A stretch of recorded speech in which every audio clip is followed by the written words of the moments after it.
having a minimum viable product is essential right now. Bitcoin is dead, from Bloomberg and the Wall Street Journal.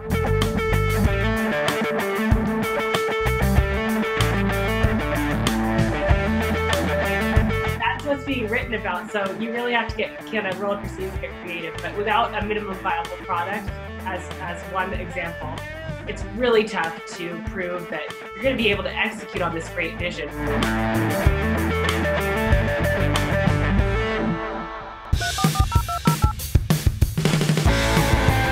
Welcome to the Hackernoon Podcast. I'm your host, Trent Lipinski. In this episode, we sit down with Kelley Weaver. She's the CEO and founder of Melrose PR, a PR firm based out of Los Angeles that focuses on cryptocurrency and blockchain. In this episode, we get into the blockchain industry and what's happening with crypto, as well as discuss marketing, other PR techniques, and some of Kelley's favorite life hacks. Please stay tuned. This is a great episode if you've ever worked in the PR industry or if you're interested in crypto and the cryptocurrency space. Hey, Kelley, how's it going? Hey. So tell us a bit about yourself and what you're working on. Thanks so much, Trent, for having me on the show. I'm Kelley Weaver. I'm the CEO and founder of Melrose PR. We are a blockchain communications agency based here in Los Angeles, California. And I also host a podcast called Crypto Token Talk. It's a Crypto 101 podcast, newbie friendly, where we discuss various different industry topics with various different industry experts like yourself. And it's been a really fun foray into sort of thought leadership. I really enjoy having these conversations, and each episode is supposed to be like a different educational topic. So it's been a fun project. And you're at the heartbeat of what's happening in the blockchain and crypto space, running a PR firm. So what the heck is going on in 2018 with crypto? It's a little bit like a roller coaster, like, woo, what's happening next? We'll see. We've definitely seen a major shift from where we were last fall, for example. Last fall was a little nutty when everybody was just jumping on the bandwagon and wanted to host an ICO, not necessarily for the right reasons. And we were just getting hit up like hundreds of times a week, and had no infrastructure built out for how to screen these projects or how to handle the inbound and pick the projects. And so now we've gotten a lot smarter, and I think that's representative of the whole entire industry of how to select clients. A lot of the clients that we now work with are through word of mouth and people that we trust that come to us. And then we've seen a major shift from utility token offerings to security token offerings, blockchain infrastructure projects that aren't running ICOs, people who start out saying that they plan to run an ICO and then it either gets delayed or canceled for various different reasons. We've seen people go out to fundraise that have ended up raising equity rounds versus tokenized rounds. So there's a huge shift happening, and it's changing every day. I can barely keep up myself.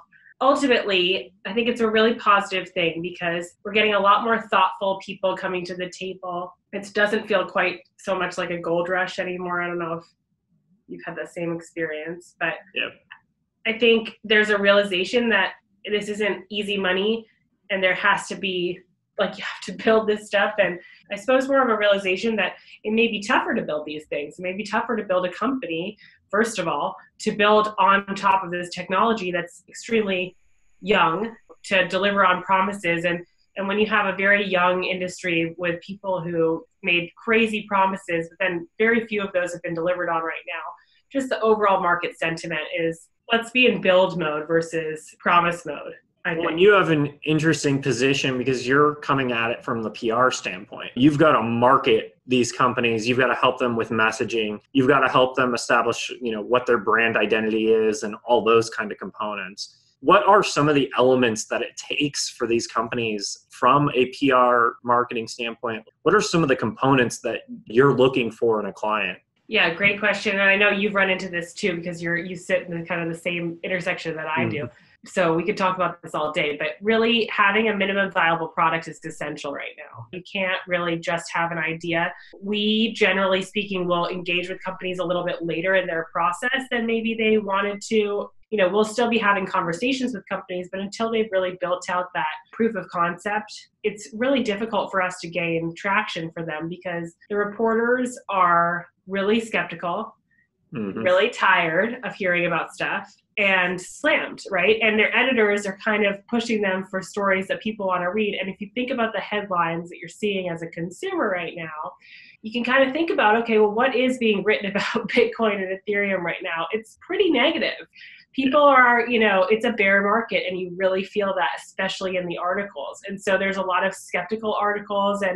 And one of the conversations that I had recently with a really good reporter friend who works at CoinDesk was, make sure that your clients are reading the headlines and understanding what we are being tasked to write for our editors, so that they're not pitching stories to us, or you guys aren't pitching stories to us that don't make sense for what our editors want to publish. Now, of course, we have to be creative and spin things and come up with some positive angles. But ultimately, when things are this sort of down, and the people like my dad, for example, who sends the articles like Bitcoin is dead, from Bloomberg and the Wall Street Journal, that's what's being written about. So you really have to kind of roll up your sleeves and get creative. But without a minimum viable product, as one example, it's really tough to prove that you're going to be able to execute on this great vision, because you can have a wonderful vision, but you may not be able to deliver on it. So that's one component. Another is, the team that's behind it. Are you guys, have you succeeded on other projects together before? Working with other teammates is a lot harder than people realize. I think we've seen a lot of teams implode over the past, 8 to 12, 15 months, 18 months. So it's like, are these people going to be able to work well together to make this happen under pressure? They may have a lot of money, but through a fundraise, but then they may have disputes about how to use that money. So ultimately, the reporters are looking for teams that have been successful in other places. Maybe they have a non-blockchain related company that they're now adding a tokenization element. Those, I think, reporters are more apt to write about stories like that, because the team seems like they can deliver on it, or maybe they have a great background. So that's a big component. And then partnership. I've seen the same thing. I was working on a project, and the founders just kept fighting. No other way to put it. Money complicates things. For sure. So really, I guess in the beginning phases, that means is this pitchable to reporters where they're going to really believe this is going to happen? Other things that reporters look for that makes good news is acquisitions, mergers, partnerships with bigger brands. You just saw this. Congratulations on your recent acquisition by HackerNoon. It's so awesome. Thanks. But you saw you got a lot of coverage, because it's an interesting partnership, and it makes a lot of sense, and makes a lot of sense for HackerNoon to have a podcast component, different medium, of delivering information. So congratulations. Absolutely. But things like that are news, So just keeping these things in mind. And then other things that I've been told by reporters that they look for, I guess when a lot of money, significant amount of money is raised, or numbers, statistics, those types of things make for good. So there's always those founder stories of that founder who's a teenager or something. I feel like I've been reading those for the last 15, 20 years of my life. There's always that story about that one kid who went to MIT when he was 14 years old or something, and then found some big company. But the funny thing is I've read that article probably 30 times, and I have yet to ever hear about any of those people ever again, with the exception of Mark Zuckerberg. Interesting. Yeah. I mean, I think those stories are motivational, so. They are. But I've heard it so many times, rehashed over and over again. So it's just after a while, I'm just all right, there's a little bit of PR spin here. For sure. And we're looking at companies, when we do our due diligence on the companies that are asking us to work with them, we're looking for different story angles. We're not expecting them to come to us and have all the answers on that. We're going to try and comb through all that they have going on, all the different backstories. Are there women on the team? Is there diversity? Is there age diversity? You know what I mean? All of these things make for good headlines. And so it is our job essentially to come up with the stories, but we are constantly looking for legitimacy in projects. And that's kind of what I was walking you through in terms of the team's background, the minimum viable product, things like that, because it protects us. And we're not just working on earned media anymore.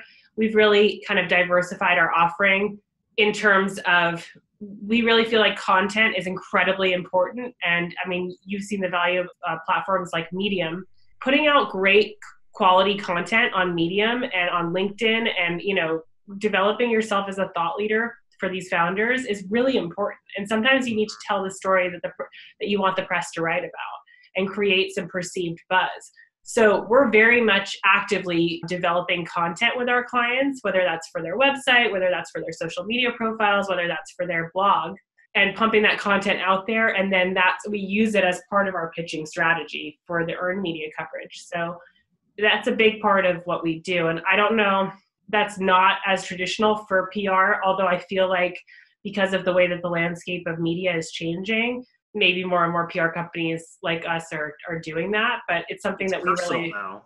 I mean, yeah. that's how social media is kind of set up, is you kind of have to have this like cult of personality around an influencer, and you need CEOs, you need the executives to kind of become that. Running this podcast, you're running your own podcast. There's a reason for it. It's because we're trying ourselves to establish ourselves as authorities in this space and talk about different topics and let the world know that, hey, yes, this is what I do, this is what I know, this is what my experience is, and kind of provide that validation and that social proof. You have to be authentic with who you are and let the world know who you are and why and how you're the person to solve this problem.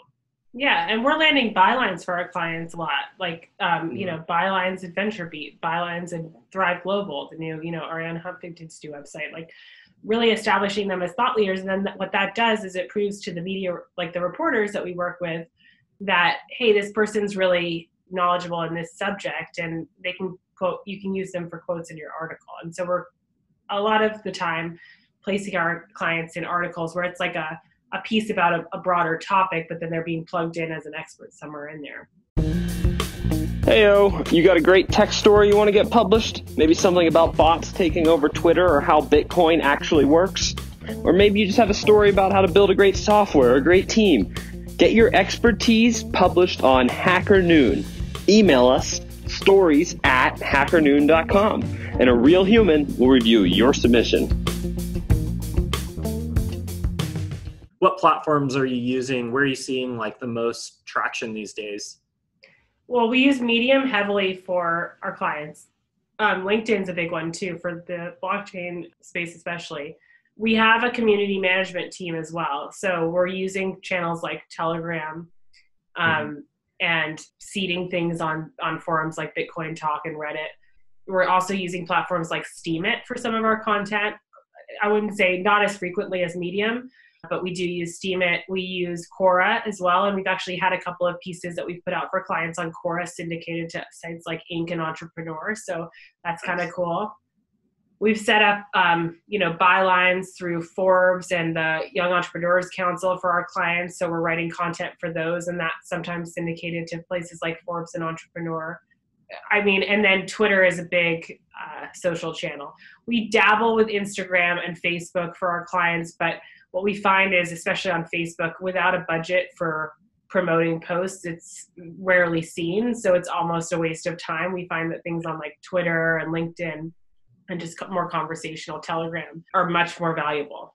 Podcasts are great, YouTube. Like, we work with a lot of influencers like yourself in the space to get our clients, because honestly, that's a niche audience that is really captive. And even if it's only like thousands of views or downloads, if it's a podcast, it's super targeted. Exactly. So I think it's really valuable. And, some of our clients are like, no, we only want a Wall Street Journal or something. We actually try to prep them in advance. Like, you need to have a rounded offering. Sometimes you have to create some buzz by talking to, various different influencers. And then it's like, oh, everybody's talking to this person. They must have something that, legitimate to bring to the table. And then that's when it's like a bottom-up approach versus top-down. I found Telegram really kind of interesting in how that got associated with the blockchain and crypto space, because I've never really seen like a particular channel or platform be so associated with a particular industry before. And like legitimately there was a period, and maybe it still exists, where investors wouldn't even invest in a project unless they saw a certain number of people in a Telegram channel. And that was the kind of vanity metric they were using to measure some of these ICOs. And at this point, I've had people ask me, like, how can I get 10,000 people in my Telegram channel? I'm like, you have to pay for them. Yeah, growth hacker. Yeah, like, At this point, that's what it takes. Like, you either have to have some kind of bot, or you need to pay for followers from some kind of, shady service. Or we've done some bounty campaigns and airdrop campaigns that have been more legitimate for organic growth. And that's grown from the hundreds to the 5,000s range, but not to the hundreds of thousands. Like, those are really growth hacking strategies. And we're learning that, and we're more of an organic growth hacking service, I would say, by posting quality content and really trying to engage the audience organically, but it's a slower burn. And so there's a growth hacker here who's just brilliant here in LA. She's amazing. And she helped that Referium company, or Referium ICO, they were the first to hit 100,000 followers in the Telegram group. And I've picked her brain a number of times. And it's all about games and gamifying the system, and a little bit of, money combined with targeted games and tracking. And I mean, it was a lot of work, but she pulled it off. We're more on the organic growth thing, but it's interesting. I totally agree. It's a vanity metric. I would say, as things shift more to security token offerings, and when the audience is more accredited investors, it matters less how many people, I suppose, are talking in the channels, unless it's a really consumer-facing concept, and they want to see that there's traction with consumers that want this, not necessarily like investors that are talking about it in the channel. But the reality is, it's a chat room. Like, you're just getting people into a chat room. I mean, chat rooms have existed since the 90s. This is nothing new. Ultimately, we're in this kind of weird phase right now with the internet as a whole, where it's all pay to play. If you don't have a marketing budget, if you're not engaging with a PR firm like yourself, if you're not working with community managers, if you're not running advertising on Facebook, if you're not doing targeted ads on Google AdWords, or AdSense, if you're not using these advertising systems, it's really, really difficult to reach a mass audience. Do you have any thoughts on what you're seeing when it comes to pay to play? Yeah, it's interesting. We're seeing a lot of pay to play opportunities, and some are very legitimate, where it's like sponsored content and it appears as such, or, when you run ads and things like that. And it's obviously pay to play. There's also this gray area that's happening where, unfortunately, we're seeing, and it really is, I think it's an overall net negative for journalism, but, there's a lot of contributors who are either not being paid by the outlets or being paid very little. And so what they're doing is selling the ability to, work with them. Basically, we'll pitch stories to contributors, and then they'll say, sure, I'll write the story. That'll be $800, whatever. It's like, wait a second. Heyo, you got a great tech story you want to get published? Maybe something about bots taking over Twitter, or how Bitcoin actually works? Or maybe you just have a story about how to build a great software or a great team. Get your expertise published on Hacker Noon. Email us stories@hackernoon.com, and a real human will review your submission. Well, we're usually on the other side of the soccer field, I suppose. We're like pitching to people for earned placements, and then they'll get back to us and say, I'll do it if you pay me this amount. The problem with that is that, like, let's say they're a contributor to, I don't know, Forbes. Forbes isn't seeing any of that money. Like, it's just a contributor, and it's completely against their ethics guidelines. So that's where we really find that it's, kind of getting messy.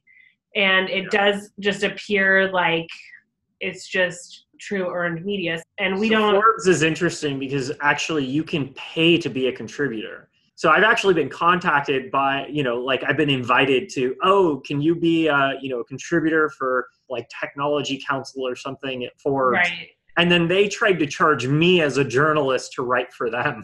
Well, that's through their councils. It's a little different, because there is a little bit of transparency. So we do some of that for our clients, where we get them bylines through the Forbes councils.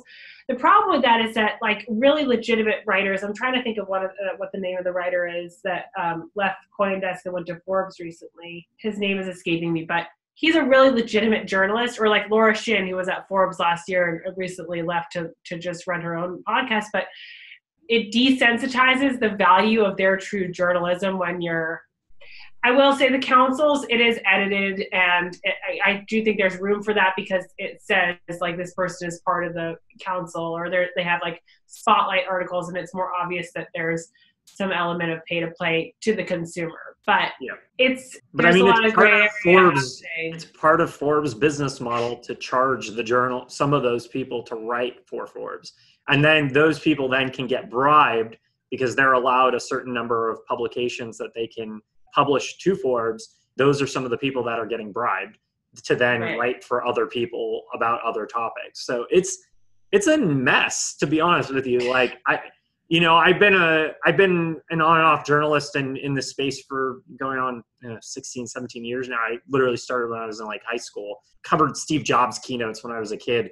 Where we were like in the early 2000s when I first started like exploring blogging and journalism. I mean, the word blog didn't even exist when I first started. It's just totally, completely, radically changed. I mean, the internet is just a totally different beast now, especially because of smartphones. We hit this like critical mass post 2008 where it was like everybody got online because they had a smartphone. And that just totally changed the entire fabric of communication online, the internet, PR, how things get published, what it means to be a journalist. Most of the publications used to be localized. You had the LA Times, you had the San Francisco Chronicle, you have the New York Times. I mean, still you have some of those like older institutions, but like they're not reflective of their past necessarily, and they don't necessarily cover their beat localized. Now they cover, the LA Times will write about something happening in Miami, no problem. Things have changed. Yeah. Another thing we help with clients is thought leadership at, as it relates to like speaking on panels at events and conferences. And even that, as you know, is like all pay to play now too. The whole, especially in the blockchain sphere, although I feel like it really shifted hardcore and now it may shift back because there's maybe less people or startups like willing to punt so much cash for these spaces because the audiences have shifted too. And they're not drawing the audiences that they once were last fall. I think with a bear market like this, people aren't as apt to, we've noticed it in just like local meetups. It's just a less enthusiastic crowd than it was in like December when it's like, oh yeah, I got to learn about this blockchain Bitcoin thing, Yeah. So it's interesting. It's hard now. You can't just buy $100 worth of Bitcoin and get a return on your investment like you could last year. At the same time though, I am still a believer. I'm still fully optimistic about the future of blockchain. I believe decentralized networks are the future of the internet. There's definitely kind of this Web 3.0 thing that's going to happen here soon. And blockchain is an underlying like infrastructure layer to that. It's just, at the end of the day, how sexy is, infrastructure? Well, it's interesting. Like we hosted a meetup last night and here in our office, and it was, pretty well attended. But one of my friends who's in a more traditional space, she's an engineer, but as it relates, or project manager for healthcare tech, like records management, and not blockchain related, but she's like, it just makes so much sense. Blockchain makes so much sense in the field that I'm in.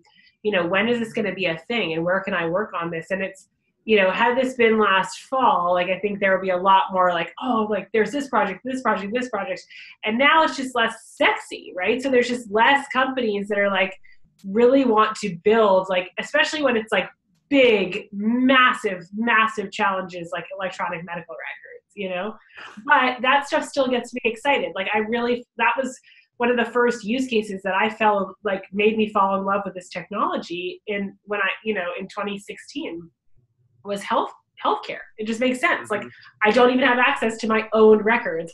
That is crazy. So, and good luck getting your doctors to share information between. Oh my gosh, it's a nightmare. It's like we're using a fax, like what other industry uses fax machines? I don't know a single one. So, but unfortunately, because it's like we're 10 years away, like, from this Web 3.0 when like these bundles of information or like the UCLA healthcare system can talk to the Duke healthcare system on the other side of the country. Like we're so far away from that, unfortunately. Like, yes, it'll happen. And I'm a really big believer and I cannot wait to see these things happen because I mean, ultimately we're not going to know how that happened, but blockchain is going to power that eventually. It's just too bad that we're so far away. And so I keep coming back to that. It's like, there's so many amazing use cases. This technology is not going anywhere. Like, it's like, no one should get discouraged overall. Like, it is still a really good time, maybe even to make an investment, because it is like, it's still really early days, but this is a long-term game. This isn't for people who want a quick rush. And so I think perhaps we were attracting the wrong types of people in the industry late last year and early this year, who wanted to like make a quick buck. And that's not, I think ultimately, like, we have to remember that that's not what this is about. This is about taking systems that are, don't make any sense, like supply chain, for example, or, like, there's so many good examples of industries that could just are just dying to use this technology. And I love my example of my friend, because she's like in it every single day with electronic medical records. And she's like, we need this so badly. How can we make this happen? Yeah. But also because she's a developer, like, she understands that it's going to take years. That's where we're at. That's where we're at. This is an infrastructure play. The market needs to mature. At the end of the day, it comes down to economics and business models and all the not sexy stuff. That's the phase we've entered. So, but then the result is going to be in 2 to 3, 5 years, we're going to start to see those decentralized applications. We're going to start to see that work. The user interfaces that rival Facebook and Twitter, that then have a decentralized network behind them, the stuff that works. So we're going to see that soon. It's just when, it's going to happen. It's just, is it 3 years? Is it 5 years? Is it 10 years? Can't answer that question right now. Yeah. And is it going to be that sexy when it's like, oh, cool, I have access to my own records? Like, you're probably not even going to think about it at the time. But that's the magic of it. Once that moment happens, that's going to be, okay, we built a new world-changing system. It's here. People have just accepted it. Like, it's normal, and that is the new way of doing things. I can't wait for that moment, because that's the moment where we actually have some freedom. We actually get some privacy back. We actually get some of our rights restored that have kind of been taken away from us in these centralized systems. So, totally. I'm looking forward to that freedom that we're going to get. And when it arrives, and a new generation gets to participate in a system that's more fair and more equal, that's a good thing. I mean, won't it be great when you and I can send money to each other and it'll feel like it's just like Venmo, but it's not, it's decentralized, you know what I mean? And we're sending Bitcoin and it's that fast and easy. Like, unfortunately, the centralized entities are the ones that can pull that off right now versus, once we reach scale, it's going to be really exciting. So we're on the Hacker Noon podcast. So I've got to ask you, like, what is the situation or, a time in your life when you've had to hack something, and what was the end result? Great question. And what comes to mind are life hacks, like little life hacks, tweaks that I've made, especially as an entrepreneur over the past, let's say, about 7 years. But more recently, one of the life hacks has really helped me, and I think my greater team and everybody around me, is self-care. So, like, one of the things that I've really made a point to do in the past few years is go to bed early, wake up early. I've always been a night owl my entire life. Like, I would stay up so late and, feel like I got so much done, but then I'd just be like a zombie the next day until, about like 11 or so. And now I just feel like when I'm more rested and I take that time for myself to really wind down at night and turn off technology, it's good for everybody. It's good for everybody around me. I mean, I have to give a shout out to my husband because he's less of a night owl. So he's like forced me to go to bed earlier. But yeah, self-care, like, going for a walk, going to exercise, meditating, even for just like 5 minutes. These little things are great for, just like restarting. Instead of having a cup of coffee in the afternoon, like, I'll just go and sit quietly for a few minutes and then I'll have like a refresh, I feel like when you're in a high, I don't know, like, I wouldn't say we're in a high stress environment here. I try to keep it, I'm like, it's marketing, it's not brain surgery, Yeah. But like, when there's a lot going on, it's easy to forget that, like, you got to take time for yourself and then you can really show up for others a lot better.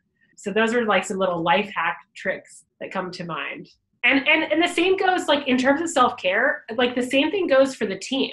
We've really made it a point this year to like take time and like go-kart racing as a team, or go out to dinner, or like we hosted a spouse dinner where everyone like got to meet each other's like significant others. And like those types of things are really important for team bonding and like overall, if you like the people that you work with, you're gonna like the work you do a lot better.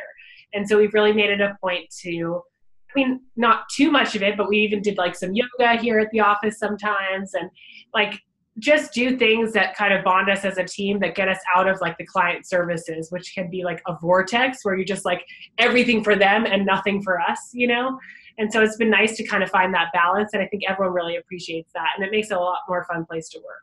Do you have any final thoughts before we wrap up? No, this has been a really fun conversation. I really enjoyed it. Thanks for having me on. Where can people reach you? Sure. So you can find out more about our company, Melrose PR, at melrosepr.com. You can find out more about the podcast at cryptotokentalk.io. And then I'm on Twitter at CryptoKelley. My name is spelled Kelley. I'm also Kelley Weaver on LinkedIn. I'm pretty active on LinkedIn as well. So Twitter or LinkedIn are great places to reach me. Awesome. Well, thanks again for coming on the show. Thanks, Trent. This concludes another episode of the Hacker Noon podcast. I'm your host, Trent Lipinski. Please don't forget to subscribe to us on iTunes and YouTube, and follow us on social media. You can also find us at hackernoon.com and podcast.hackernoon.com for more episodes. Thank you for listening.